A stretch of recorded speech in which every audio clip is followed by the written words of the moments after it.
Good morning everyone. So today we will read how atomic radii vary in the periodic table. ठीक है, तो आप यहाँ देखो क्वेश्चन है how do atomic radius very in period and in a group. Atomic radii किस तरह से वेरी करता है पीरियड और ग्रुप में. तो अलोंग द पीरियड अगर आप चेक करते हो मीन्स लेफ्ट टू राइट ऐसे. ठीक है, तो साइज क्या करता है decrease. It means atomic radius क्या करेगा डिक्रीज. तो what is the reason behind this. क्यों, क्योंकि वहाँ पे जो है attraction of electrons towards the nucleus क्या हो जाती है increase because of increase in nuclear charge. तो आपको ये रीज़न लिखना है कि left to right size decrease क्यों करता है, क्योंकि वहाँ पे न्यूक्लियर चार्ज क्या हो जाता है बढ़ जाता है, जिसकी वजह से attraction of electrons towards the nucleus increase हो जाएगा और साइज डिक्रीज हो जाएगा. Next, how atomic radii very in group. Group में कैसे वेरी करता है, ऊपर से नीचे जाते हो. ठीक है, तो साइज़ क्या करेगा इंक्रीज. क्यों, क्योंकि उसमें प्रिंसिपल क्वांटम नंबर बढ़ जाता है, एन की वैल्यू बढ़ती है. N means number of shells बढ़ जाते हैं. शेल्स बढ़ने से distance of nucleus from outermost electron क्या हो जाएगा इंक्रीज. ठीक है, जिसकी वजह से साइज़ क्या हो जाएगा इंक्रीज. नेक्स्ट आप करोगे what do you understand by iso electronic species. क्या मीनिंग होता है. ठीक है, आपको नीचे दिए हुए हर एग्जांपल्स का आइसो इलेक्ट्रॉनिक स्पीसीज लिखना है. अब देखो आइसो इलेक्ट्रॉनिक का मीनिंग क्या होता है. Iso means same, electronic means electrons, यानी ऐसे एलिमेंट्स जिनके अंदर इलेक्ट्रॉन्स क्या हो सेम. तो फर्स्ट एग्जांपल इसने लिखा है एफ नेगेटिव. एफ नेगेटिव यानी इसका एटॉमिक नंबर कितना होता है 9. -1 मीन्स एक इलेक्ट्रॉन इसने गेन कर लिया है, तो 9 + 1 कितना हो गया 10. ठीक है, तो फ्लोरीन के ऊपर फ्लोरीन में कितने इलेक्ट्रॉन्स हैं टोटल 10. तो इसके एग्जांपल्स इसके साथ, यानी आप इसके आइसो इलेक्ट्रॉनिक स्पीसीज अगर आप लोगे तो कौन कौन से होंगे. एक तो होगा नियोन. कैसे, नियोन में कितने इलेक्ट्रॉन्स होते हैं 10, क्योंकि इसका एटॉमिक नंबर भी क्या है 10. Na पॉजिटिव एटॉमिक नंबर कितना होता है 11, बट +1 लगा दिया यानी एक इलेक्ट्रॉन लूज कर चुका है, तो इसमें भी कितने हो गए 10. O2 नेगेटिव एटॉमिक नंबर होता है 8, तो -2 का मतलब क्या 2 इलेक्ट्रॉन ले चुका है, तो अब कितने हो गए 10. इन द सेम वे आपको आर्गन, मैग्नीशियम और रुबिडियम के भी isoelectronic species find out करने हैं. So you can see here more example. Argon के देख लो, एटॉमिक नंबर कितना है 18, तो इसका जो आइसो इलेक्ट्रॉनिक स्पीसीज बनता है वो क्या है Cl negative, S2 negative, K positive. ठीक है, नेक्स्ट आप देख लो यहाँ पे मैग्नीशियम का एग्जांपल दे दिया है.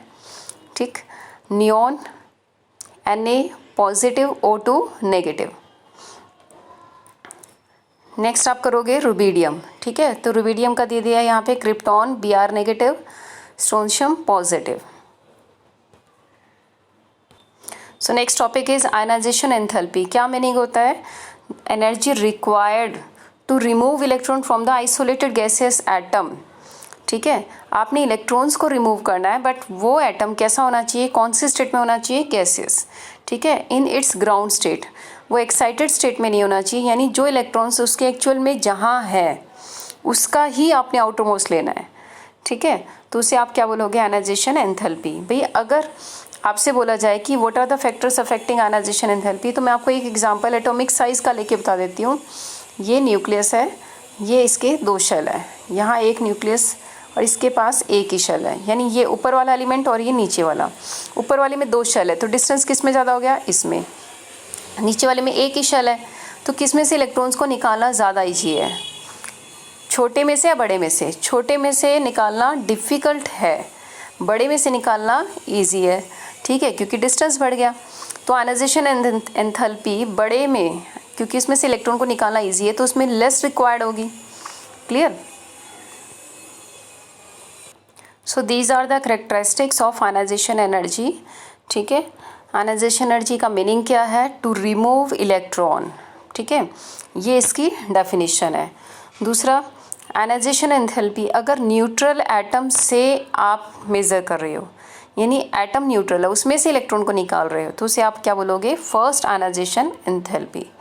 ठीक है, उसके बाद अब इसने बोला है कि अगर आप इलेक्ट्रॉन्स को निकाल रहे हो किस में से मोनोवेलेंट कैटायन, यानी इसमें ऑलरेडी एक चार्ज आ चुका है, अब उसमें से निकाल रहे हो तो उसे आप क्या बोलोगे, सेकेंड आयनाइजेशन एनर्जी।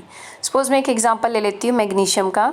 आपने जब इसमें सिर्फ एक इलेक्ट्रॉन निकाला, सिर्फ 1, तो उसे आप क्या बोलोगे, फर्स्ट आयनाइजेशन एनर्जी। अब एक निकल चुका है तो इस पर +1 आ गया। अब उसमें से एक और निकालने जा रहे हो तो अब क्या बोलोगे, second ionization energy. Ionization energy को किस तरह से एक्सप्रेस किया जाता है, what is the unit, it is kilojoule per mole. अगर आप स्टेप वाइज एनर्जी यूज़ करते हो टू रिमूव इलेक्ट्रॉन तो उसे बोलते हैं सक्सेसिव आयनाइजेशन एनर्जी। देखो एल्यूमिनियम ने पहला इलेक्ट्रॉन निकाला एल्यूमिनियम में से, फिर उसी में से एक निकलने के बाद अब दूसरा इलेक्ट्रॉन निकाल रहे हो, अब 2 निकल चुके, अब तीसरा निकाल रहे हो, ठीक है। तो इसे क्या बोलोगे, सक्सेसिव आयनाइजेशन एनर्जी। तो पहला जो इलेक्ट्रॉन निकाल रहे थे आप न्यूट्रल एटम से निकालने जा रहे थे, तो उसके अंदर जो एनर्जी रिक्वायर्ड होगी दैट इज़ वेरी लेस, बहुत कम रिक्वायर्ड होगी। बट जब दूसरा निकालोगे तो एनर्जी की जो अमाउंट है वो बढ़ जाएगी, क्योंकि अब आप किसी चार्ज पार्टिकल से निकालने जा रहे हो। अब थर्ड निकालोगे तो एनर्जी और ज़्यादा चाहिएगी, ठीक है। तो सक्सेसिव आयनाइजेशन एनर्जी इंक्रीज करती है अगर चार्ज बढ़ेगा।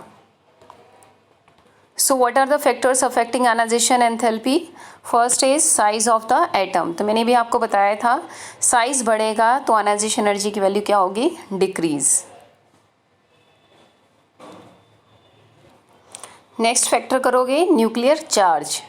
न्यूक्लियर चार्ज अगर ज़्यादा है, ठीक है, इसका मीनिंग क्या होता है, न्यूक्लियर चार्ज उतनी ज़्यादा अट्रैक्शन बढ़ जाएगी आउटरमोस्ट इलेक्ट्रॉन की टुवर्ड्स न्यूक्लियस।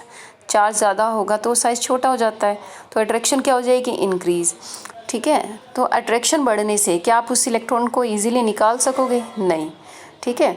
तो greater is the attraction between the nucleus and electrons present in outermost shell, उतना ही क्या होगा उस पर चार्ज, उसमें से इलेक्ट्रॉन को निकालना क्या हो जाएगा, डिफ़िकल्ट। तो एनर्जी रिक्वायर्ड भी क्या हो जाएगी, ज़्यादा। नेक्स्ट फैक्टर है शील्डिंग और स्क्रीनिंग इफेक्ट, दोनों का सेम मीनिंग होता है। इसका मीनिंग यहाँ पर क्या है, जो न्यूक्लियस है बाहर वाले इलेक्ट्रॉन से कितना स्ट्रांगली अट्रैक्ट हो रहा है, कैसे पता लगाओगे, भी अंदर की तरफ इलेक्ट्रॉन्स अगर ज़्यादा हैं, बीच में इलेक्ट्रॉन्स ज़्यादा हैं, तो ये इस बाहर वाले को अट्रैक्ट नहीं कर पाएगा। तो किसने शील्ड किया, अंदर वाले इलेक्ट्रॉन्स ने बाहर वाले इलेक्ट्रॉन्स को क्या कर दिया, शील्ड। शील्ड का मीनिंग क्या है, ढक देना। भाई स्टूडेंट्स बैठे हैं बेंचेस पर इस तरह से, ठीक है, टोटल 4 बेंचेस है, आगे यहाँ टीचर है। अगर एक स्टूडेंट सिर्फ लास्ट बेंच पे बैठा, अंदर बैठे ही नहीं है, अंदर वाले बेंचेस पे नहीं बैठे हैं, तो इसकी अट्रैक्शन क्या होगी, ज़्यादा। बट अगर स्टूडेंट्स आगे भी बैठे हैं तो पीछे वाले जो स्टूडेंट है उसकी अट्रैक्शन टीचर से कम हो जाएगी। तो किसने कवर करा, अंदर वालों ने बाहर वालों को। तो यही होता है शील्डिंग इफेक्ट। तो इनर इलेक्ट्रॉन्स जितने ज़्यादा होंगे, बाहर वाले इलेक्ट्रॉन्स उतने ही कम अट्रैक्ट होंगे। तो शील्डिंग इफेक्ट बढ़ने से क्या हो जाएगा, रिमूवल ऑफ इलेक्ट्रॉन क्या हो जाएगा, ईजी, क्योंकि वो तो अंदर वालों ने बाहर वाले को ढक लिया है। तो बाहर वाले इलेक्ट्रॉन्स ईजिली क्या हो जाएंगे, अब रिमूव, निकल जाएंगे, ठीक है। और रिमूव ईजिली हो जाएंगे तो energy required will be less.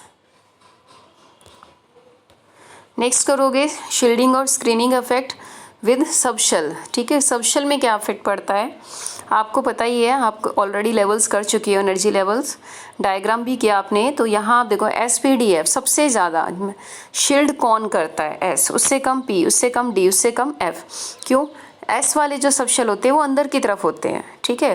तो अंदर वाला ही तो बाहर को शील्ड करेगा, तो सबसे ज़्यादा शील्ड कौन कर रहा है, S, ठीक है। तो शील्डिंग इफेक्ट सबसे ज़्यादा होती है S में, सबसे कम होती है F में।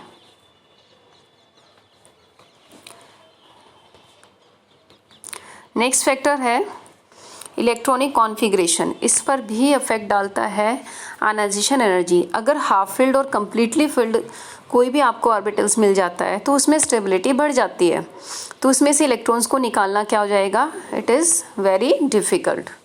तो इलेक्ट्रॉन्स निकालना डिफ़िकल्ट हो गया तो ionization energy will be more, तो एनर्जी ज़्यादा चाहिएगी।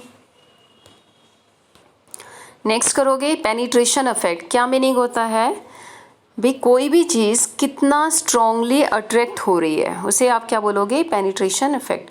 बट यहाँ हम बात करें SPDF की, भाई न्यूक्लियस के नज़दीक कौन है सबसे ज़्यादा, S, उससे दूर P, उससे दूर D, उससे दूर F।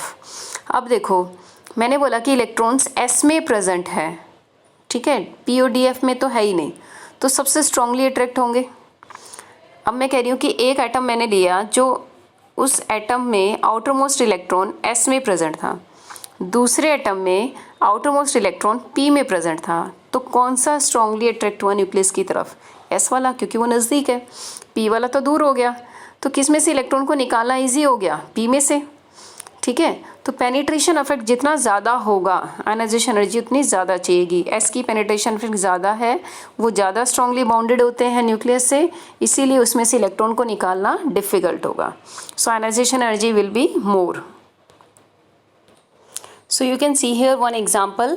ठीक है, एक एक्सेप्शनल केसेस हैं, आप पढ़ोगे यहाँ पर। ठीक है, देखो बेरिलियम एंड बोरोन। पहले तो आपको ये चेक करना है कि बेरिलियम कहाँ आता है और बोरोन कहाँ आता है, अलोंग द पीरियड या अलोंग द ग्रुप। तो आप बोलोगे अलोंग द पीरियड, पहले आएगा बेरिलियम और फिर आएगा बोरोन। ठीक है, आप बेरिलियम से बोरोन की तरफ जाते हो तो बोरोन का साइज़ छोटा होगा क्योंकि अलोंग द पीरियड है। जो छोटा है उसमें से एनर्जी, उसमें से इलेक्ट्रॉन को निकालना बहुत डिफ़िकल्ट है, इसकी एनर्जी जो रिक्वायर्ड होगी वो बढ़ जाएगी। ठीक है, तो मैंने क्या बोला, ionization energy of boron should be more than beryllium. Beryllium से क्या होनी चाहिए? ज़्यादा। ठीक है, बट आपको एक चीज़ देखनी है यहाँ पर, बेरिलियम का जो इलेक्ट्रॉनिक कॉन्फ़िगरेशन है वो क्या है? 1s2 2s2, और बोरोन की क्या है? 1s2 2s2 2p1। आप आउटर मोस्ट इलेक्ट्रॉन को चेक करो, ये कहाँ है? S में, और बोरोन के किस में कहाँ है? P में। तो कौन सा नज़दीक है? S ज़्यादा नज़दीक होता है न्यूक्लियस के बजाय किसके? P के। ठीक है, अब S ज़्यादा नज़दीक है बेरिलियम के, बेरिलियम में न्यूक्लियस के। ठीक है, बेरिलियम के केस में S नज़दीक है न्यूक्लियस के, तो इसमें अट्रैक्शन बढ़ गई। अब अट्रैक्शन बढ़ गई तो आयनाइजेशन एनर्जी क्या हो गई? More required. ठीक है, बट हम कह रहे थे कि बेरिलियम और बोरोन में किस में ज़्यादा रिक्वायर्ड होनी चाहिए? बोरोन की, बट यहाँ उल्टा हो गया। क्यों? क्योंकि यहाँ पे कौन सा इफेक्ट लग गया? Penetration effect. तो क्वेश्चन आता है कि होनी चाहिए थी बोरोन की बट है किसकी? बेरिलियम की। तो ऐसा क्यों है? Because of penetration effect of s. ठीक है, so what you will write here, because of more penetration effect of s as compare to P.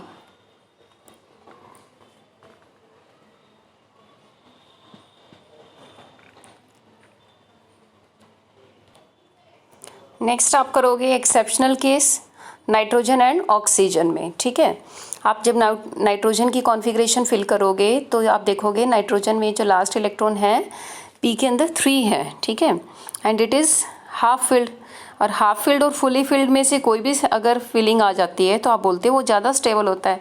But oxygen के केस में 4 इलेक्ट्रॉन्स है, ना तो हाफ है ना ही फुली फिल्ड है, तो जो ज़्यादा स्टेबल होगा उसमें से इलेक्ट्रॉन को निकालना क्या होगा? डिफ़िकल्ट। ठीक है, तो आप क्या बोलोगे? आयनाइजेशन एनर्जी किसकी मोर नीड होगी? नाइट्रोजन की बजाय किसके? ऑक्सीजन के। ठीक है, जबकि आप देखोगे पीरियड के अंदर नाइट्रोजन और ऑक्सीजन में ऑक्सीजन बाद में आता है, इसका साइज छोटा है, होनी चाहिए थी ऑक्सीजन की ज़्यादा, पर हो गई किसकी? नाइट्रोजन की। तो आपको रीज़न क्या लिखना है? Because of half filled stability it is very difficult to remove electrons. Next आप देखो, फ्लोरीन और ऑक्सीजन में कंपैरिजन आ जाए तो किसकी आयनाइजेशन एनर्जी ज़्यादा होगी? फ्लोरीन की एज़ कम्पेयर टू ऑक्सीजन। ठीक है, तो आप यहाँ देख लो, फ्लोरीन का ये स्ट्रक्चर है और ये किसका है? ऑक्सीजन का। ठीक है, तो आप देखोगे ऑक्सीजन पहले आता है, फ्लोरीन बाद में आता है। अलोंग द पीरियड फ्लोरीन छोटा है, तो इसमें कोई एक्सेप्शनल केस नहीं लग रहा, ये अकॉर्डिंग टू रूल ही चल रहा है, जो छोटा है उसकी आयनाइजेशन एनर्जी ज़्यादा होगी। ठीक है, और इसका आप दूसरा रीज़न भी लिख सकते हो क्योंकि it is highly electronegative. Electronegative elements कभी भी कभी भी लूज़ नहीं करते बल्कि क्या करते हैं? Gain. So finally what you can say, अगर आप अलोंग द पीरियड चेक करते हो आयनाइजेशन एनर्जी, ठीक है, अलोंग द पीरियड साइज़ क्या करता है? डिक्रीज़। ठीक है, साइज़ क्या करेगा? डिक्रीज़। तो आयनाइजेशन एंथैल्पी क्या हो जाएगी? Increase. So read up to this. Thank you.